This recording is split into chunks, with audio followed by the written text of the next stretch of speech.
नमस्कार विद्यार्थी मित्र मैत्रिणींनो, केसागर पब्लिकेशनच्या केसागर करिअर अकॅडमी यूट्यूब चॅनलवरती तुमचं पुन्हा एकदा स्वागत आहे.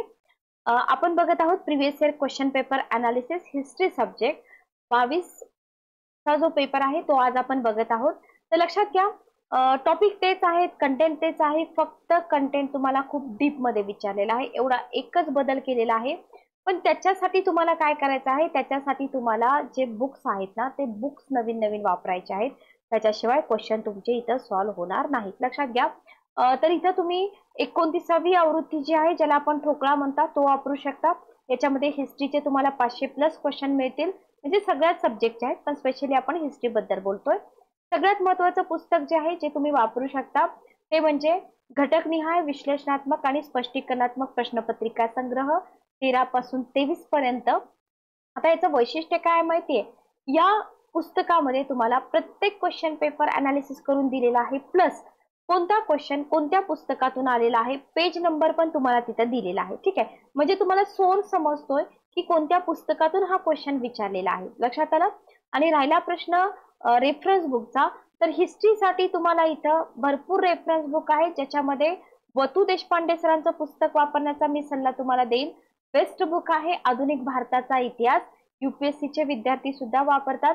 सोबतच तुम्हाला इथं VB पाटील सरांचं पुस्तक आहे, JL मेहता सरांची पुस्तकं आहेत, त्याच्यानंतर आर्ली इंडियासाठी रोमिला थापर मॅडमचं पुस्तक आहे. तर ही पुस्तकं हिंदी आणि इंग्लिश मध्ये आहेत, पण आपल्याला केसागर पब्लिकेशननी अनुवाद करून दिलेला आहे मराठीमध्ये. ठीक आहे, तर आज बघूया आपण 2022 ला कशा प्रकारे क्वेश्चन विचारले होते. राज्यसेवा 2022 चा क्वेश्चन पेपर आपण इथं बघतोय, हिस्ट्रीचे क्वेश्चन. लक्षात घ्या, 2022 चा क्वेश्चन पेपर, 2023 चा क्वेश्चन पेपर, दोन्ही क्वेश्चन पेपर जर तुम्ही थोडेसे ऑब्झर्व केले तर हिस्ट्रीवरती खूप जास्त डीप मध्ये क्वेश्चन आलेले आहेत.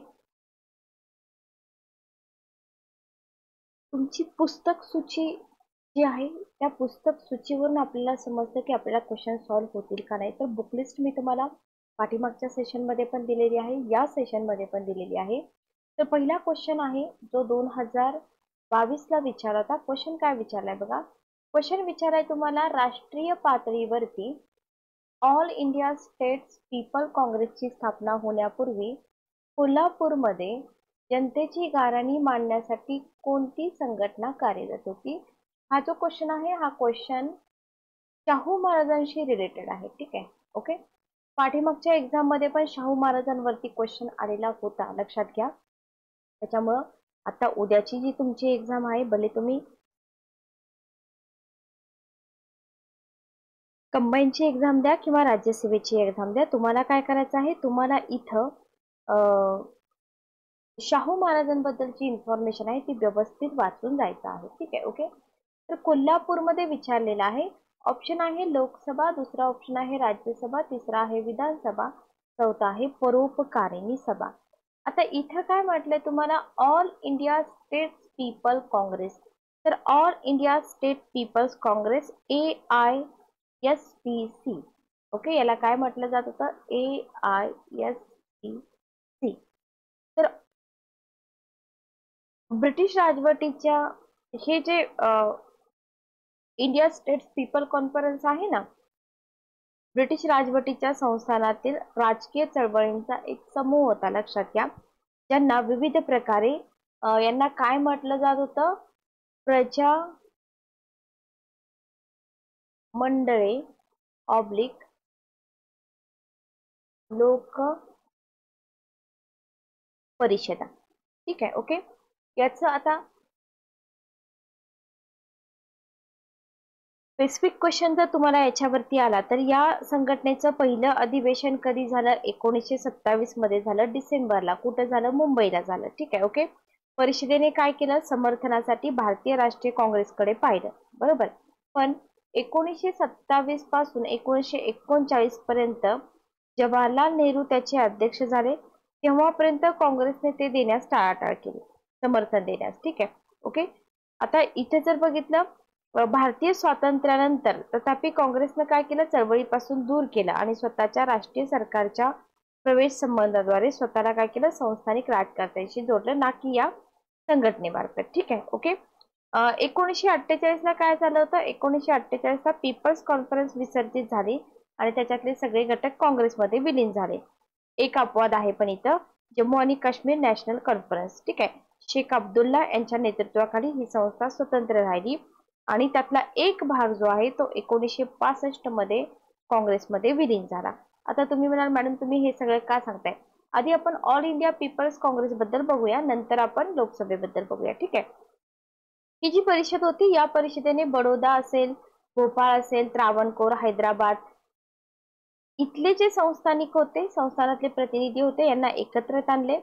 भारतातला जो रियासत वर्ग होता आणि ब्रिटिश राज होता यांच्यातील राजकारभार, राजकीय स्थिरता, भारताचं भविष्य या मुद्द्यावर काय केलं, राजकीय संवादाला प्रोत्साहन देण्यासाठी याची स्थापना झाली होती. ठीक आहे, म्हणजे इथे जर आपण बघितलं दीर्घ कालावधीसाठी यांच्यासाठी सिच्युएशन कशी होती, प्रतिकूल होती आणि सर्वपक्षीय परिषदेचा एक भाग म्हणून नेहरू अहवालाचा मसुदा तयार करण्यासाठी ऑल इंडिया स्टेट पीपल कॉन्फरन्सची लखनौमध्ये इतर भारतीय राजकीय संघटनांबरोबर बैठक झाली होती. हेही आपल्याला इथं लक्षात ठेवायचं आहे. ठीक आहे, ओके, क्लिअर. आता आपण बघतोय उत्तर आहे याचं काय, लोकसभा. तर इथे जर आपण बघितलं, शाहू महाराजांनी 11 जानेवारी 1911 भास्करराव जाधव यांच्या अध्यक्षतेखाली काय केलं तर सत्यशोधक समाजाची स्थापना केली होती, बरोबर. आणि परशुराम घोसवाडकर यांच्या अध्यक्षतेखाली इथे जर बघितलं म्हणजे इथं अध्यक्ष तुम्हाला लक्षात ठेवायचे आहेत. आणि राष्ट्रीय स्तरावर जर तुम्ही बघितलं तर राष्ट्रीय स्तरावरती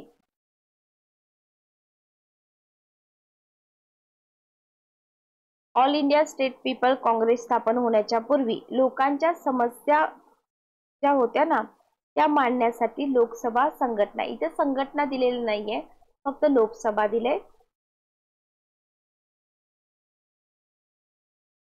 लोकसभा संघटना कार्यरत होत्या किंवा सक्रिय होत्या. ठीक आहे, ओके, क्लिअर. तर हा आहे आपला पहिला क्वेश्चन जो इझी नव्हता. जर तुम्ही शाहू महाराजांबद्दल वाचला असेल तर तुम्हाला क्वेश्चनचा आन्सर आला असतं. ठीक आहे, ओके. पुढचा क्वेश्चन बघा. आता हा क्वेश्चन विद्यार्थ्यांना वाटतो उगीच विचारलाय, कशासाठी विचारलाय, विजोड व्यक्ती ओळखा. एवढं सोपं नसतं बघा. हा क्वेश्चन होता गोवा मुक्ती संग्रामाशी रिलेटेड, गोवा मुक्ती संग्राम. ठीक आहे, ओके. याच्यामध्ये डॉक्टर सौ लॉरा डिसूजा, सुधाताई जोशी आणि हिरवे गुरुजी हे जे होते हे 3 पर्सन गोवा मुक्ती संग्रामाशी संबंधित आहेत. साने गुरुजी मात्र नाही. ठीक आहे. सुधा जोशी यांना सुधाताई जोशी किंवा सुधा काकू म्हटलं जात होतं. स्वातंत्र्य सैनिक होत्या. 1955 गोवा मुक्ती संग्रामातील सहभाग त्यांचा खूप मोठा होता. आणि 1954 मध्ये हे जे हिरवे गुरुजी आहेत ना, गोवा मुक्तीसाठी लढताना वयाच्या 37व्या वर्षी त्यांचं ते शहीद झाले. ठीक आहे, ओके, क्लिअर. तर हा होता आपला क्वेश्चन.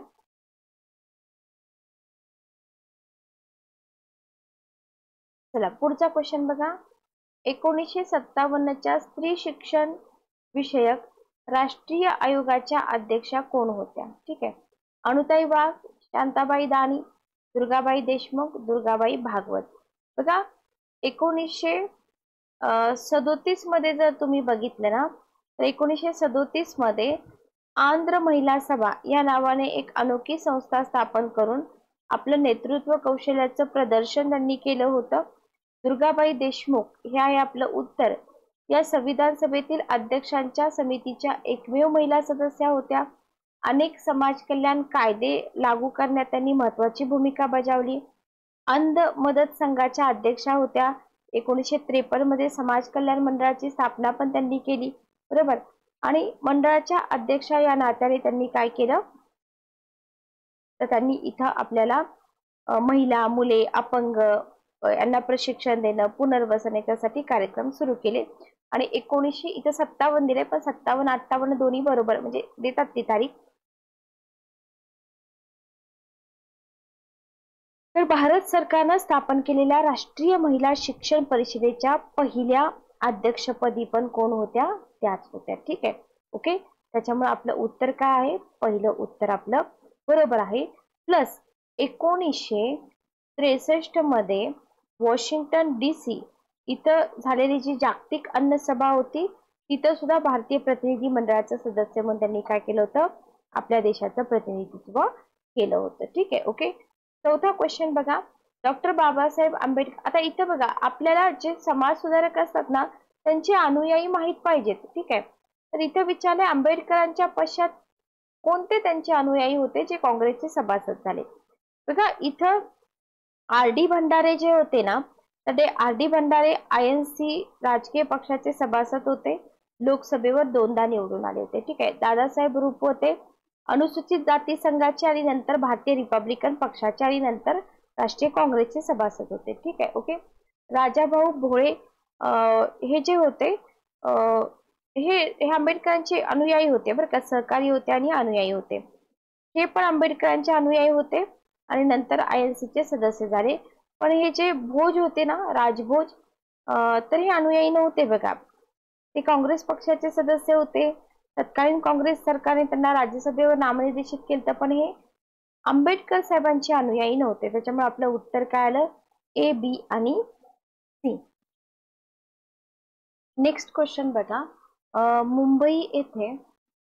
मुंबईमध्ये खालीलपैकी कोणत्या 2 ठिकाणी ब्रिटिशांच्या काळात मिठाच्या पेठा होत्या.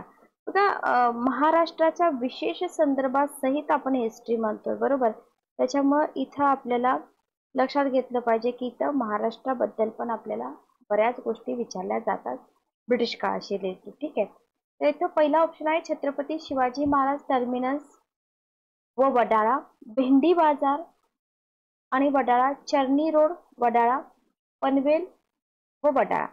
बघा इथे जर आपण बघितलं तर छत्रपती शिवाजी महाराजांपासून ते इंग्रजांपर्यंत मुंबई मिठागरासाठी ओळखली जात होती बरोबर. वडाळा ते माहुल, कांजूर मार्ग ते विक्रोळी आणि गोरेगाव ते भाईंदर इथं मिठागरे पसरलेले आहेत. ठीक आहे, आता पूर्वेकडे इंग्रजांनी मीठ गोळा करण्यासाठी आणि वाहतूक करण्यासाठी माहुल ते वडाळा आणि विक्रोळी ते ठाण्याच्या दिशेने काय केलं होतं, अरुंद मापी रेल्वे बांधली होती बरोबर. म्हणजे इथं अवशेष सापडतात अजून पण. आणि 1930 मध्ये जर तुम्ही बघितलं, 1930 मध्ये तर गांधीजींच्या मिठाच्या सत्याग्रहादरम्यान मुंबईतील अनेक ठिकाणी सविनय कायदेभंगाची चळवळ पाहिली गेली होती. पण वडाळा मिठागर इथला जो सत्याग्रह होता ना, तो कसा होता, तो फार फेमस होता आणि तेच आपल्याला इथं काय करायचं आहे, व्यवस्थित लक्षात ठेवायचं आहे. ठीक आहे, ओके. चला, तर आपला आन्सर काय आहे बघा, 90 नंबरचा क्वेश्चन. उत्तर आहे 2, भेंडी बाजार आणि वडाळा. आपल्या पुस्तकामध्ये हे सगळे आन्सर्स मिळून जातात.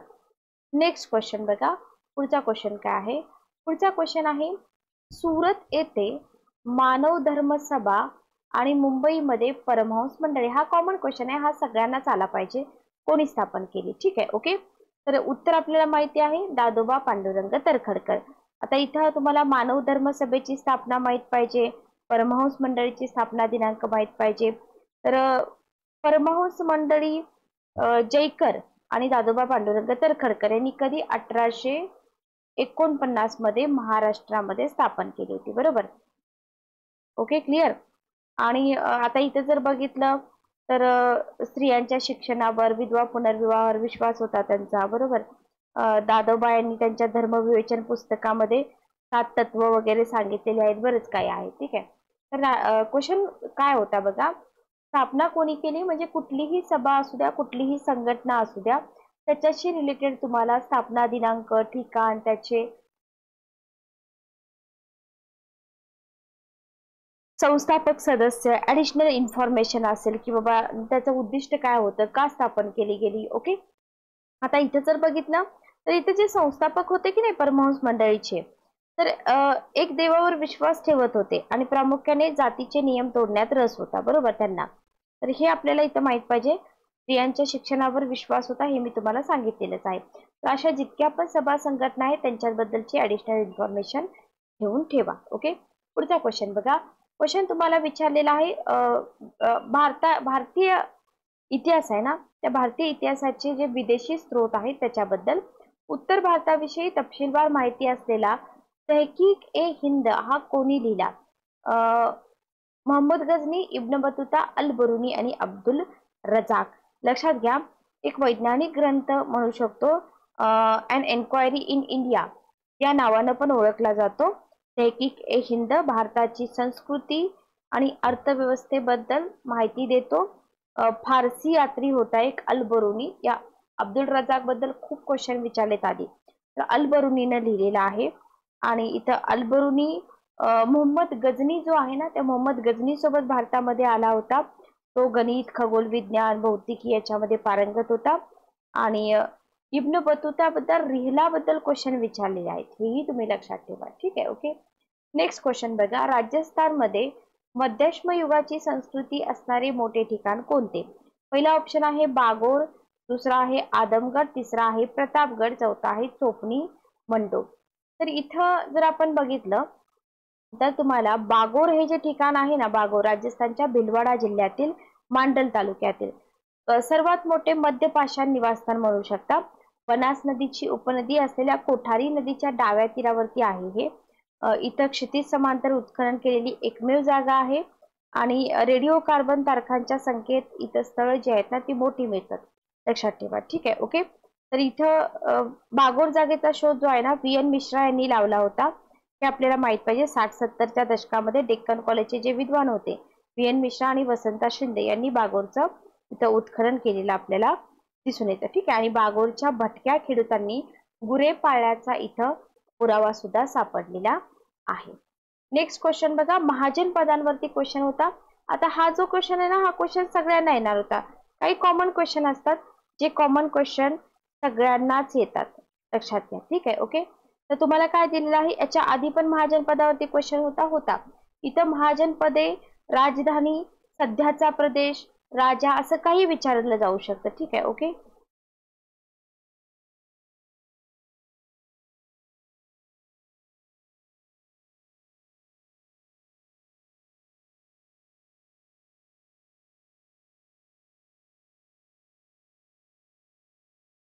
ठीक आहे. तर आता इथं बघा, आपल्याला काय दिले, महाजन पद दिलेले आहेत, काशी, कोसल, मगध आणि वत्स. ओके. आता इथे जर बघितलं आपण, तर फॉर एक्झाम्पल तुम्हाला कोसलची राजधानी पण दिली जाऊ शकते, श्रावस्ती, कुशावती, बरोबर. सध्याचा प्रदेश कोणता आहे, लखनौ, उत्तर प्रदेश, भारत. ठीक आहे. आता इथे तुम्हाला राजा विचारले, त्याच्यामुळे आपलं उत्तर काय पाहिजे, राजाशी संबंधितच आपल्याला उत्तर द्यायचं आहे की कोणत्या महाजन पदाचा कोणता राजा होता. ओके. तर याचा आन्सर आहे आन्सर नंबर 2. काशीचा राजा कोण होता, अश्वसेन. ठीक आहे. कोसलचा राजा प्रसेनजित. मगधचा राजा होता बिंबिसार. मगध वरनं तुमचं उत्तर आलं असतं बघा. जे विद्यार्थी स्मार्ट स्टडी करतात ना, तर मगध वरून तुमचं उत्तर आरामात येऊ शकत होतं. आणि वत्स याचा राजा आहे उदयन. म्हणजे जे परफेक्ट मार्क आहेत ना, हे मार्क आपल्याला इथं मिळतात महाजन पदांवरती. वैदिक कालखंडाचा उत्तरार्ध म्हणजे इसवी सन पूर्व 1000 ते 500च्या दरम्यान भारतामध्ये काही राज्य अस्तित्वात होती, त्यांना महाजन पद म्हणत होती. 16 महाजन पद होती. याच्यामध्ये अंग, अवंती, अश्मक, कंबोज, काशी, कुरु, कोसल, छेदी, पांचाल, मगध, मत्स्य, मल्ल, वत्स, वृज्जी, शूरसेन आणि गांधार. ठीक आहे. तर तुम्ही त्याच्या राजधानी पण करून ठेवा आणि सध्याचा जो प्रदेश आहे तोही तुम्ही करून ठेवा. पुढे जाऊन याच्यावरती क्वेश्चन येऊ शकतो. ठीक आहे, ओके. नेक्स्ट क्वेश्चन बघा. नेक्स्ट क्वेश्चन तुम्हाला विचारलेला आहे विठ्ठल रामजी शिंदे यांच्यावरती. तर विठ्ठल रामजी शिंदे यांच्या कामाची नोंद घेऊन बडोदा सरकारने 32-33 मध्ये कोणता पुरस्कार देऊन गौरव केला, असा तुम्हाला क्वेश्चन विचारलेला आहे. बघा, क्वेश्चन त्याच समाज सुधारकांबद्दल आहेत, फक्त थोडेसे डीप विचारलेत. तर इथे सामाजिक पुरस्कार बघा, हे 2 इलिमिनेट होतात. ठीक आहे. स्पेशली यांचं काम दलितांशी रिलेटेड होतं, दलित साथी, दलित मित्र. तर यांचा पुरस्कार जो होता ना, तो दलित मित्र म्हणून केलेला होता. आता याच्याबद्दल जर माहिती आपण बघितली तर विठ्ठल रामजी शिंद्यांबद्दल तुम्ही जितकं वाचाल ना तितकं कमी आहे. आयोगाने काय सांगितलंय तुम्हाला की आम्ही तोच भाग विचारतोय, फक्त एक्स्ट्रा इन्फॉर्मेशन विचारतोय, बरोबर. आम्ही तोच भाग विचारतोय, फक्त काय होतं इथं एक्स्ट्रा इन्फॉर्मेशन विचारली जाते, हे आपल्याला लक्षात ठेवायचं आहे. Okay, clear. बघा, इथे जर आपण बघितलं तर 1904 मध्ये यांनी काय केलं होतं, विठ्ठल रामजी शिंदेंनी 1904 मध्ये मुंबई धर्म परिषदेची स्थापना केली होती, बरोबर. 1905 मध्ये ऑक्टोबर मध्ये मुंबईमध्ये युवा विश्वस्तांची संघटना पण स्थापन केली होती. अस्पृश्यांचा दर्जा उंचावण्यासाठी त्यांनी काय केलं होतं, दलितांना शिक्षण देण्याचा प्रयत्न म्हणून 1906 मध्ये मागासवर्गीय मंडळाची स्थापना पण त्यांनी केलेली दिसून येते. अखिल भारतीय निराश्रित अखिल भारतीय अस्पृश्यता निवारक संघ याची स्थापना पण केली होती. 18 ते 20 हा जो काळ आहे, इथं त्यांनी अस्पृश्यता दूर करण्यावर भर दिला होता. अखिल भारतीय अधिवेशनाचं मुंबईमध्ये आयोजन केलं होतं. आणि महात्मा गांधी, आता इथं विचारलं जाऊ शकतं यांना पाठिंबा कोणी दिला होता, महात्मा गांधी आणि सयाजीराव गायकवाडांनी दिला होता. ठीक आहे, म्हणजे सामाजिक नैतिकता आणि बौद्ध धर्माचा अभ्यास करण्यासाठी त्यांनी बर्माला भेट दिली होती आणि बडोदा राज्याने त्यांना 32-33 मध्ये दलित मित्र म्हणून पदवी दिलेली आपल्याला दिसून येते. तर यांच्यावरती क्वेश्चन आधी पण आलाय, आता पण आलाय, बरोबर. फक्त फरक काय आहे, आधी खूप जुने straight forward cut copy paste question विचारले जात होते. आता तसं आहे का, नाही. आता तुम्हाला थोडेसे ट्रिकी क्वेश्चन विचारले जातात, किंवा तुम्ही म्हणू शकता की एक्स्ट्रा ऍडिशनल कंटेंट जे आहे ना, तर ते कंटेंट आता विचारलं जाते असं आपण इथं म्हणू शकतो. ठीक आहे, ओके. नेक्स्ट बघा, छत्रपती शाहू महाराजांनी शाळेत न पाठवलेल्या मुलांच्या पालकांना प्रत्येक महिन्याला किती दंड आकारण्याचा आदेश काढला. असे क्वेश्चन अंदाजे सॉल्व्ह होत नाहीत, लक्षात घ्या. ठीक आहे, त्याच्यामुळे याचं उत्तर काय आहे बघा, पहिला ऑप्शन 2 पैसे. रिस्क घेऊ शकता तुम्ही इथं, कारण काय काय वाचणार ना आपण, बरोबर. शाहू महाराजांबद्दल जितकी माहिती मिळते तितकी माहिती वाचून घ्या, त्याच्यातून क्वेश्चन आला, ठीक नाही आला, आपण इथं क्वेश्चन स्किप करू शकतो. 18 जुलै 1947 ब्रिटिश पार्लिमेंटने कोणत्या कायद्याला मान्यता दिली. बघा, आपण बोलतो की 6 कायदे आहेत, कंपनीच्या काळातले आणि ब्रिटिश क्राऊनच्या काळातले, बरोबर. तर याचं उत्तर काय आहे, चौथा ऑप्शन, घटना दुरुस्ती कायदा. बघा 47 म्हटले ना, 18 जुलै 1947, सॉरी, एकच मिनिट थांबा, मी चुकून तुम्हाला इथं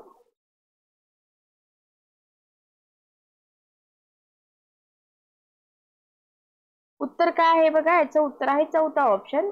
चौथा म्हणजे हे वालं डी. ठीक आहे, हे वालं डी. एकच मिनिट थांबा.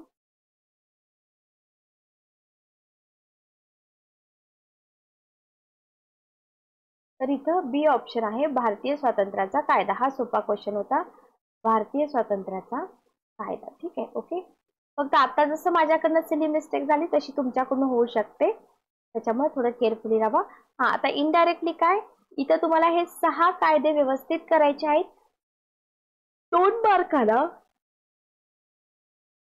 फक्त कायदा विचारला, पुढे जाऊन 2 मार्काला प्रत्येक कायद्यातल्या तरतुदी सुद्धा तुम्हाला विचारल्या जाऊ शकतात. त्याच्यामुळे हे 6 मॉर्लेमेंटो असेल, मॉन्टेक्यू चेम्स्फोर्ड असेल, स्वातंत्र्याचा कायदा असेल, हे सगळे कायदे तुम्हाला इथं व्यवस्थित करून ठेवायचे आहेत.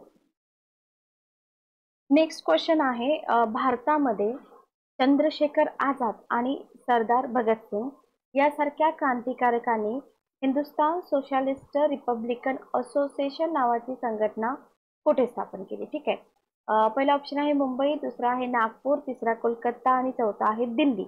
लक्षात घ्या, आता तुम्हाला पाठीमागं पण मी बोलले होते की ज्या सभा संघटना असतात ना, त्याच्याबद्दल खूप सारी इन्फॉर्मेशन आपल्याला कलेक्ट करून ठेवावी लागते.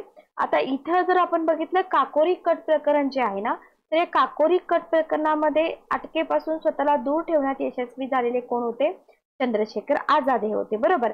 म्हणजे हिंदुस्तान रिपब्लिकन असोसिएशन मधले एकमेव पर्सन जे होते की जे स्वतःला अटकेपासून दूर ठेवण्यात यशस्वी झाले होते. ठीक आहे, मग हिंदुस्तान रिपब्लिकन असोसिएशनची जी स्थापना आहे, ती स्थापना कधी झाली होती, 1928 मध्ये झाली होती, चंद्रशेखर आझाद यांनी केली होती. ठीक आहे, आता आपल्याला क्वेश्चन काय विचारलाय की कुठे स्थापन केली होती, लक्षात घ्या. आता इथं जर आपण बघितलं, याला रिपब्लिकन आर्मी असं पण संबोधलं जात होतं, आणि त्याच्यामध्ये आपण जर बघितलं, शहीद भगतसिंग जे होते यांचा सिंहाचा वाटा होता. आता याचा उगम वगैरे जर तुम्ही बघितलं तर काँग्रेसचं गया अधिवेशन आहे, इथं महात्मा गांधीजींनी असहकार आंदोलन चालू केलं, 22 मध्ये हिंसा झाली, इथून चालू होतो, बरोबर. आता इथं गांधीजी, आता हे मी का सांगितलं तुम्हाला, कारण का चौरी चौरा हिंसा झाल्यानंतर गांधीजींनी काय केलं होतं, कृती समितीमधल्या सदस्यांबरोबर सल्लामसलत न करता एकतर्फी आंदोलन मागे घेण्याचा डिसिजन घेतला होता, बरोबर. त्याच्यामुळे काय झालं, गांधीजींच्या मतांचा आदर न करता इथं काय झालं, दोन गटामध्ये काँग्रेस विभागली आणि याच्यामध्ये गांधीजींवर नाराज असणाऱ्या गटाने काय केलं, स्वराज्य पक्षाची स्थापना केली, बरोबर. आणि ज्याचे प्रमुख नेते कोण होते, मोतीलाल नेहरू आणि चित्तरंजन दास.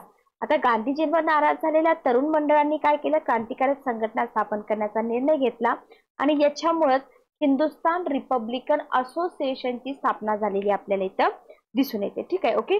म्हणजे 9 ऑगस्ट 1925 ला काकोरी इथं जो खजिना लूट झाली होती ना, तर काकोरी हे ठिकाण याच्याबद्दल पण आपल्याला विचारलं जाऊ शकतं.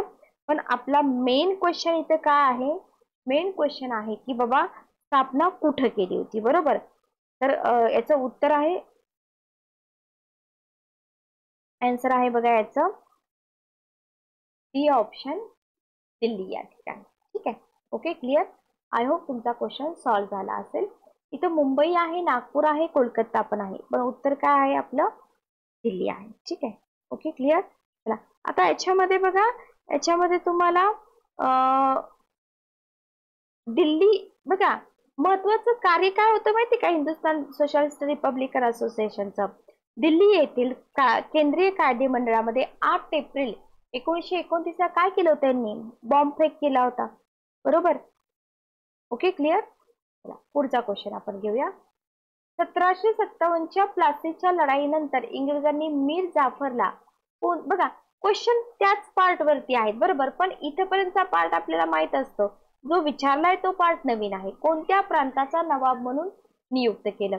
पहिला ऑप्शन आहे मद्रास, दुसरा आहे बंगाल, तिसरा आहे बिहार, चौथा आहे ओरिसा. 99 नंबरचा क्वेश्चन. उत्तर काय येईल बघा. आता इथं आपण थोडस डीप मध्ये वाचलं असतं तर उत्तर आपल्याला आली असती. उत्तर आहे बेंगॉल, बंगाल प्रांताचा नवाब म्हणून नियुक्त केलेलं दिसतं. म्हणजे सेम आहे, प्लासीची लढाई, बक्सारची लढाई, मीर जाफर, मीर कासिम, हे सगळं तुम्हाला वाचायचंच आहे, पण थोडं डीप मध्ये वाचायचं आहे. त्याच्यासाठी JL मेहता सरांचं पुस्तक आहे, वतू देशपांडे सरांची पुस्तक आहेत.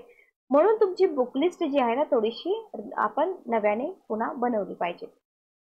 पुढचा क्वेश्चन बघा. 1206 ते 1290 या काळामध्ये राज्य केलेल्या गुलाम घराण्याची स्थापना कोणी केली.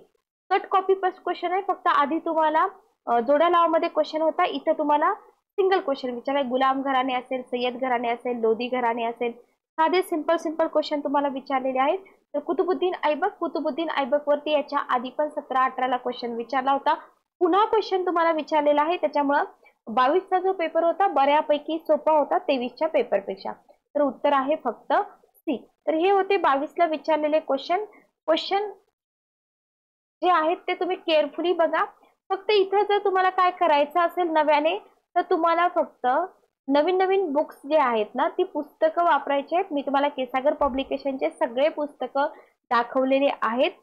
जुनी पुस्तकं सोडून द्या, नवीन कंटेंट वापरा. जे UPSC ला वापरलं जातं ते कंटेंट आपण मराठीमध्ये ट्रान्सलेट केलेलं आहे. तर लेक्चर कसं वाटलं कमेंट करून नक्की सांगा. भेटूया नेक्स्ट सेशन मध्ये. Good day, take care.